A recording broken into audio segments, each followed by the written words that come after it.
ጤና ይስጥልኝ። ይህ ኢትዮ ዴስክ ነው። ሰላምታችን በያላችሁበት ይድረስ እያልን በዕለቱ የተሰሙ ዋና ዋና ጉዳዮችን ወደ እናንተ ይዘን ቀርበናል። ቻናላችንን ላይክ፣ ሼር እና ሰብስክራይብ ታደርጉ ዘንድ እየጋበዝን የዕለቱን ዜናዎች አበይት ነጥቦችን በማስቀደም አሁን እንጀምራለን። በመጨረሻም የተፈራ ሆኗል። ኢሳያስ እንደዛቱ ታደርገዋል። ኢትዮ ዴስክ ሚዲያ ከሳምንታት በፊት ኢሳያስ አሰብን ለግብጽ ወይም ለሳውዲ ሰተን እንገላገል ማለታቸውን ዘግቦ ነበር። በዛሬው ዕለትም ይህም መረጃ የሚያረጋግጥ መረጃ ዘናሽናል ድረገጽ ይዞ ወጥቷል።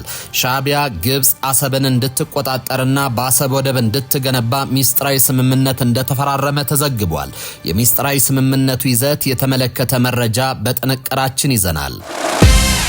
ህወሓት ድሮን ታጠቀ።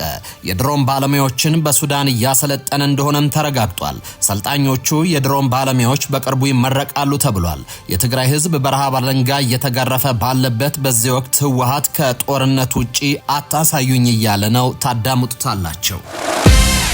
በከተማዋ የሰዓት እላፊ ታወጀ። ዓለም አቀፉ ድንበር የለሽ የሐኪሞች ማህበር በአንድ ቀን ብቻ በጥይት የተመቱ ሰዎችን እንዳከመ ይፋ አድርጓል። በከተማዋ የተቀሰቀሰው ግጭት ተከትሎ ለፌዴራል መንግስት ጥሪ ቀርቧል። ትሰሙታላችሁ። ሩሲያ በገና በዓል ዋዜማ የድሮን ጥቃት ፈጸመች። ጥቃቱ የተፈጸመው ዩክሬንና አሜሪካ የሰላም ስምምነቱ ላይ መግባባት ላይ ከደረሱ በኋላ ነው። የተወደዳችሁ የቻናላችን ቤተሰቦች እነዚህንና ሌሎች መረጃዎችን አጠናቅረናል። አሁን በዝርዝር ወደምንመለከታቸው መረጃዎች እናመራለን። በ840 ሺህ ብር ቅድመ ክፍያ ከቤተ መንግስት አቅራቢያ ፒያሳ ላይ በፍሬንድሺፕ እና በአራዳ ፓርክ በተከበበው የሜሪት ፕሮፐርቲስ ቅንጡ የሆነ የመኖሪያ መንደር ላይ 65% ለሚከፍሉ 35% ቅናሽ የተደረገባቸውን ቤቶች ማግኘት ይችላሉ። ባለ 2 መኝታ በ5.4 ሚሊዮን ሙሉ ክፍያ፣ ባለ 3 መኝታ በ7.8 ሚሊዮን ሙሉ ክፍያ እንዲሁም የግንባታውን ሂደት እያዩ የሚከፍሉበትን አማራጭ ከ10% ቅድመ ክፍያ ጀምሮ አቅርበንልዎታል። ባለ 2 መኝታ በ840 ሺህ ብር፣ ባለ 3 መኝታ በ1.2 ሚሊዮን ቅድመ ክፍያ እኛ ጋር ማግኘት ይችላሉ። ምን ይሄ ብቻ 40% የተረጋገጠ የባንክ ብድርም ማመቻችተናል። ይህንን ዘመናዊ መንደር የግሉ ለማድረግ ታች ባሉት ስልኮች ይደውሉልን። ህወሓት ድሮን ታጠቀ። የድሮን ባለሙያዎችን በሱዳን እያሰለጠነ እንደሆነም ተረጋግጧል። ሰልጣኞቹ የድሮን ባለሙያዎች በቅርቡ ይመረቃሉም ተብሏል። የትግራይ ህዝብ በረሃብ አለንጋ እየተገረፈ ባለበት በዚህ ወቅት ህወሓት ከጦርነት ውጪ አታሳዩኝ እያለ ነው። ህወሓት የሰው አልባ የውጊያ አውሮፕላን ተቆጣጣሪዎችን እያሰለጠነ እንደሚገኝም ታውቋል። ቡድኑ በተለምዶ ድሮን ተብሎ የሚጠራውን የሰው አልባ ተዋጊ አውሮፕላን ተቆጣጣሪዎችን እያሰለጠነ መሆኑ የተነገረው በሱዳን ከሚገኙ ታጣቂዎች መካከል ለተመረጡ አባላት መሆኑን ዞብል ፖስት ምንጮችን ዋቢ በማድረግ ዘግቧል። የሰው አልባ ተዋጊ አውሮፕላንና ተቆጣጣሪዎች ስልጠናውን የሚሰጣቸው በገዳሪፍ ከሰላ መካከል በሚገኝ ሾክ ተብሎ በሚጠራ የሱዳን ግዛት ውስጥ ነው። ከዚሁ ጋር በተያያዘ የሰው አልባ ተዋጊ አውሮፕላን ተቆጣጣሪ ሰልጣኞችን ያቀፈው ቡድን ከሰው አልባ ተዋጊ አውሮፕላኖች አብራሪነት እስከ አየር ጥቃት አክሻፊዎችን ያካተተ ስለመሆኑ ተነግሯል። እንደ ዞብል ፖስት የመረጃ ምንጮች አሰልጣኞችን በመመደብና አጠቃላይ የስልጠና ቁሳቁስ ግብአቶችን በማቅረብ የግብጽ መንግስት ድጋፍ ያደረገ ሲሆን ስልጠና በመውሰድ ላይ የሚገኙ የሰው አልባ አውሮፕላን ተቆጣጣሪዎች በያዝነው ታህሳስ ወር መጨረሻ ስልጠና ጨርሰው ይመረቃሉ ተብሏል። በሱዳን የሚገኘው የህወሓት ታጣቂ ክንፍ እንደ ሐሸባ፣ እንጉርጉር፣ ተደንባ፣ ግዴማ፣ ሰፋዋ ተብለው ከሚጠሩ የስደተኛ ጣቢያዎች ጭምር ታጣቂዎችን እንደሚመለምል ትኩረታቸውን የሱዳን ጦርነት ላይ ያደረጉ በርካታ ሚዲያ ተቋማት ዘገባዎችን እያሰሙ ይገኛሉ። በሱዳን የሚገኙ የህወሓት ተዋጊዎች በሀገሪቱ እየተካሄደ ባለው የእርስ በርስ ጦርነት በጀነራል አልቡርሃን የሚመራውን የሱዳን ብሔራዊ ጦር ተቀላቅለው በሲንጃ፣ ሲናርና ሐሲሳ፣ መደኒ፣ አልባጌር፣ ፋውና ደንበሊያ ተብለው በሚጠሩ አካባቢዎች በተካሄዱ አውደ ውጊያዎች መሳተፋቸው ተነግሯል። ከዚህ ጋር ተያይዞ በኢትዮጵያ የፌዴራል መንግስትና በህወሓት መካከል ተፈርሞ የነበረው የፕሪቶሪያ የሰላም ስምምነት ተግባራዊ ያለመደረጉንና ስምምነቱን የሚጥሱ የተለያዩ ወታደራዊና የፖለቲካዊ እንቅስቃሴዎች መታየታቸውን ተከትሎ በርካቶች ዳግም ጦርነት ሊቀሰቀስ ይችላል የሚል ግምታቸውን ሲያስቀምጡ ይስተዋላል። ግምቶች ወደ እውነት ተቃርበዋል። በፌዴራል መንግስቱና በህወሓት መካከል መካከል ዳግም ጦርነት የሚቀሰቀስ ከሆነ ህወሓት በስልጠና ላይ የሚገኙትን የሰው አልባ ተዋጊ አውሮፕላኖች ተቆጣጣሪዎችን ጨምሮ በሱዳን ለሚገኙ ታጣቂዎች ወታደራዊ ግዳጅ ሊሰጥ እንደሚችል ይጠበቃል። በመጨረሻም የተፈራ ሆኗል። ኢሳያስ እንደዛቱት አድርገውታል። ኢትዮ ዴስክ ሚዲያ ከሳምንታት በፊት ኢሳያስ አሰብን ለግብጽ ወይም ለሳውዲ ሰተን እንገላገል ማለታችንን ዘግበን ነበር። በዛሬው ዕለትም ይህም መረጃ የሚያረጋግጥ መረጃ ዘናሽናል ድረገጽ ይዞ ወጥቷል። ሻዕቢያ ግብጽን አሰብን እንድትቆጣጠርና በአሰብ ወደብ እንድትገነባ ሚስጥራዊ ስምምነት እንደተፈራረመ ተነግሯል። የሚስጥራዊ ስምምነቱን ይዘት የተመለከተ መረጃም ይፋ ሆኗል። ኢሳያስ አፈወርቂ ከሁለት ወር በፊት ወደ ካይሮ አምርተው እንደነበርም ይታወሳል። በዚያም ጉብኝታቸው ባልተለመደ መልኩ ለ6 ቀናት የቆዩት ኢሳያስ አደገኛ ስምምነቶችን ፈርመዋል። ከፈረሟቸው ስምምነቶች መካከል አሰብን ለግብጽ የሰጡበት ስምምነት ይጠቀሳል። ግብጽ በአሰብና በጅቡቲ ወደቦችን ለመገንባት ስምምነት ላይ መድረሷም ተገልጧል። ዘናሽናል ጋዜጣ እንደዘገበው ግብጽ የአፍሪካ ቀንድ አካል ከሆኑት ኤርትራና ጅቡቲ ጋር ወደቦችን ለመገንባት ስምምነት ፈጽማለች። እንደ ዘገባው የስምምነት ግብጽ በአባይ ወንዝ ጉዳይ በገባችበት ውዝግብ በኢትዮጵያ ላይ ያካሄደች ያለችው ጫና አንዱ አካል ነው። ቅርበት ያላቸው ምንጮች በዋቢነት የጠቀሰው ዘገባው ግብጽ እምብዛም የሚዲያ ሽፋን ባልተሰጠውና ባልተወራለት መንገድ ከሁለቱ አገራት ጋር የፈጸመችው የስምምነት ፊርማ የኤርትራውን አሰብ ወደብንና የጅቡቲን ዶራሌ ወደብ አቅም ማሳደግ የሚል መሆኑን አስረድቷል። ሁለት ወደቦች በቀይ ባህር ደቡባዊ ክፍል ባብል ኤል መንደብ ሰርጥ አቅራቢያ የሚገኙ መሆናቸውን የጠቀሰው ዘገባው ጅቡቲና ኤርትራ የኢትዮጵያን ጎረቤቶች ከመሆናቸው በላይ ኢትዮጵያ ሸቀጦችን የምታስገባው በዶራሌ ወደብ መሆኑን አውስቷል።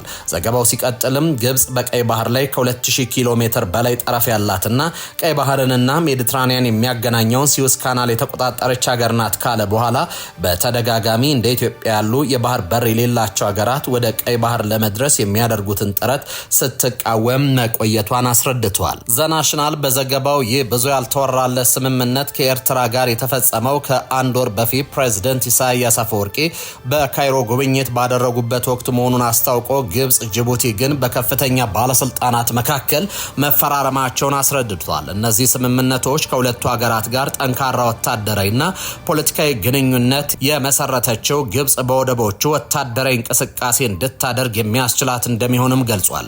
የዘገባው ምንጭን ሲናገሩ ይህ ስምምነት በሁለቱ ወደቦች ላይ እያደረግን ያለውን ወታደራዊ እንቅስቃሴ ህጋዊ መሰረት እንዲኖረው ያስችለናል ማለታቸውን ከጋዜጣው ላይ ተመልክተናል። በከተማዋ የሰዓት እላፊ ታወጀ። ዓለም አቀፉ ድንበር የለሽ ሐኪሞች ማህበር በአንድ ቀን ብቻ በጥይት የተመቱ ሰዎችን እንዳከመ ይፋ አድርጓል። በከተማዋ የተቀሰቀሰውን ግጭት ተከትሎ ለፌዴራል መንግስት ጥሪ ቀርቧል። በጋምቤላ ክልል በቀጠለው ግጭት ረቡዕ ዕለት ብቻ ከ100 በላይ በጦር መሳሪያ የቆሰሉ ሰዎች ወደ ሕክምና ተቋማት መምጣታቸውን ዓለም አቀፉ ድንበር የለሽ ሐኪሞች ቡድን አስታውቋል። በጋምቤላ ከ2 ሳምንት በላይ በዘለቀው ግጭት በርካቶች ህይወታቸው ማጣታቸውን ዓለም አቀፉ የድንበር የለሽ ሐኪሞች ቡድን MSF አስታውቋል። ቡድኑ ታህሳስ 15 2018 ዓ.ም ባወጣው መግለጫ ረቡዕ ዕለት ብቻ ከ100 በላይ በጦር መሳሪያ የቆሰሉ ሰዎችን ወደ ሕክምና ተቋሙ መምጣታቸውንና በሚቀጥሉት ቀናት ግጭቱ ከቀጠለ በርካቶች ይመጣሉ ብሎ እንደሚጠብቅም አስታውቋል። MSF እንደ አውሮፓውያን አቆጣጠር ከ2014 ጀምሮ በኢትዮጵያ ጋምቤላ ክልል ለሚገኙ ስደተኞች የሕክምና አገልግሎት ሲሰጥ ቆይቷል። የጋምቤላ ክልላዊ መንግስት በክልሉ ለሳምንታት የዘለቀውን አለመረጋጋት ተከትሎ ከትናንት ጀምሮ የጸጥታ ችግር በሚታይባቸው አካባቢዎች ከምሽቱ 2 ሰዓት እስከ ንጋቱ 12 ሰዓት ድረስ የሚቆይ የሰዓት እላፊ ገደብ ጥሏል። የክልሉ መንግስት የሰዓት እላፊ ገደቡን ይፋ ባደረገበት መግለጫው ላይ በክልሉ አሁን ስላለው የጸጥታ ሁኔታ ተጨማሪ ያለው ነገር የለም። በክልሉ የተከሰተውን የጸጥታ መደፍረስ ለመቆጣጠር በሚል ከህዳር 30 2018 ዓ.ም አንስቶ ከጸጥታ አካላት ውጪ ማናቸውም ተሽከርካሪና ሰው ከምሽቱ 1 ሰዓት በኋላ እንዳይንቀሳቀሱ የሚከለክል የሰዓት እላፊ ገደብ ተጥሎ ነበር። የክልሉ መንግስት በተጨማሪም ከተፈቀደላቸው የጸጥታ አካላት ውጪ የትኛውን ቦታ የጦር መሳሪያ ይዞ መንቀሳቀስ እንደማይቻልም አሳውቋል። ድንበር የለሽ ሐኪሞች ቡድን ባለፈው ሳምንት ረቡዕ በግጭት ለቆሰሉ ታካሚ ኩሌ የስደተኞች መጠለያ ውስጥ የሕክምና እርዳታ መስጠት በጀመረ በ48 ሰዓታት ውስጥ ከባድ የመቁሰል አደጋ የደረሰባቸው የ19 ሰዎች ሕይወትን ጨምሮ 50 ቁስለኞችን ማከሙን ገልጿል። አክሎም ባለፉት 7 ቀናት ከ150 በላይ ቁስለኞችን ተቀብሎ ማከሙንም አስታውቋል። ኩሌ የስደተኞች መጠለያ ወደ 55,000 የሚጠጉ ደቡብ ሱዳናዊ ስደተኞችን የያዘ ሲሆን በኤምኤስኤፍ መጠለያና በመጠለያ ጣቢያው የመጀመሪያ ደረጃ የሁለተኛ ደረጃ የጤና አገልግሎቶችን ይሰጣል። ድንበር የለሽ የሐኪሞች ቡድን በቁስለኞች ብዛት ሳቢያ የጋምቤላ ከተማ ሆስፒታል ሳምንቱን ሙሉ የተመላላሽ ሕክምና አገልግሎት ማቆሙንና ሌሎች የሕክምና አገልግሎቶችን መስተጓጎላቸውን ጠቅሷል። ግጭቱ ከጀመረ ወዲህ የበርካቶችን ሕይወት ማጥፋቱን፣ የአካል ጉዳት መድረሱንና ግጭቱ በዚሁ ከቀጠለ ወደ ሕክምና ጣቢያው የሚገቡ ቁስለኛ ታካሚዎች ቁጥር ሊጨምር እንደሚችል ቡድኑ መግለጫው ላይ ገልጿል። በክልሉ ከዳር 28 2018 ዓ.ም ጀምሮ በኢታንግ ልዩ ወረዳ፣ በጋምቤላ ወረዳ፣ በጋምቤላ ከተማና በዙሪያው ባሉ አካባቢዎች በተፈጠረ ግጭት የጋምቤላ ከተማ ፖሊስ ጽሕፈት ቤት አዛዥ የነበሩት ዋና ኢንስፔክተር ኡመድ ኡጁሉን ጨምሮ በርካቶች ተገለዋል። በክልሉ ዋና ከተማና በአካባቢው ባሉ ወረዳዎችና ቀበሌዎች በተፈጠረው ግጭት የሰዎች ሕይወት ሲጠፋ የአካል ጉዳትና የንብረት መውደም ደርሷል። ይህን ተከትሎ ባንኮችና የመንግስት መስሪያ ቤቶችን ጨምሮ በርካታ አገልግሎት ሰጪ ተቋማት አገልግሎት መስጠት ማቋረጣቸው የተዘገበው ባለፈው ሳምንት ነበር። የዩክሬኑ ፕሬዝዳንት ቮልዲሚር ዘለንስኪ ከአሜሪካ ጋር በጋራ የተዘጋጀውን ባለ 20 ነጥብ የሰላም እቅድ ረቂቅ ይፋ አድርገዋል። ዩክሬንና አሜሪካ በአብዛኞቹ የእቅዱ ነጥቦች ላይ መግባባት ላይ ቢደርሱም በዶንባስ ግዛት ቁጥጥርና በዛፖሮዥያ የኒውክሌር ጣቢያ አስተዳደር ላይ አሁንም መሰረታዊ ልዩነቶች መኖራቸውን ፕሬዝዳንቱ ገልጸዋል። እቅዱ የዩክሬንን ሉዓላዊነት የሚያረጋግጥ ከኔቶ ጋር የሚመሳሰል ጠንካራ የደህንነት ዋስትና የሚሰጥና ለሀገሪቱ መልሶ ግንባታ የሚውል 800 ቢሊዮን ዶላር የሚገመት የልማት ጥቅል የሚያካትት ነው።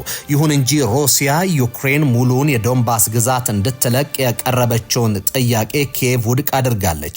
ይህ የሰላም እቅድ ይፋ በሆነበት ዕለት በሩሲያ ዋና ከተማ ሞስኮና በሌሎች ግዛቶች ላይ መጠነ ሰፊ የድሮን ጥቃት ተፈጽሟል። የሩሲያ መከላከያ ሚኒስቴር 132 የዩክሬን ድሮኖችን መትቶ መጣሉን ያስታወቀ ሲሆን ከነዚህ መካከል 16ቱ ወደ ሞስኮ ሲበሩ የነበሩ መሆናቸው የከተማዋ ከንቲባ ሰርጌይ ሶቢያን ገልጿል። ጥቃቱ በተለይም በቤልጎሮድ፣ ብሪያንስክና ካሉጋ ግዛቶች ላይ ያተኮረ እንደነበርም ተጠቁሟል። በተያያዘ ዜና የዩክሬን ጦር በሩሲያ ቱላ ግዛት የሚገኝና ለጦር መሳሪያዎች ግብዓት የሚሆን የሰው ሰራሽ ጎማ የሚያመርት ፋብሪካ ላይ ጥቃት መፈጸሙን አረጋግጧል። ይህ ስልታዊ ጥቃት የተፈጸመው ሩሲያ ከቀረበላት የሰላም እቅድ ረቂቅ ጋር በተያያዘ ይፋዊ ምላሽ እንደምትሰጥ በሚጠበቅበት ዕለት መሆኑን የሁኔታውን አሳሳቢነት ከፍ አድርጎታል። ፕሬዝዳንት ፑቲን በረቂቁ ላይ ገለጻ ተደርጎላቸው ሩሲያ የራሷን ይፋ አቋም እያዘጋጀች መሆኑን ክሬምሊን አሳውቋል።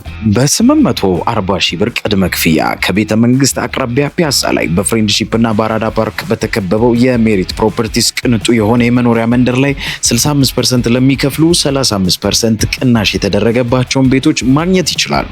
ባለ 2 መኝታ በ5.4 ሚሊዮን ሙሉ ክፍያ፣ ባለ 3 መኝታ በ7.8 ሚሊዮን ሙሉ ክፍያ እንዲሁም የግንባታውን ሂደት እያዩ የሚከፍሉበትን አማራጭ ከ10% ቅድመ ክፍያ ጀምሮ አቅርበንልዎታል።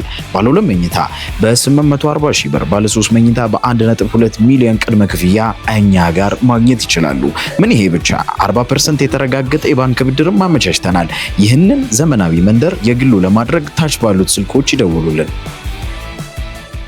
ተመልካቾች ለሰዓቱ የነበሩን ዜናዎች እኚህ ነበሩ። በያላችሁበት ሰናይ ጊዜ ይሁንላችሁ።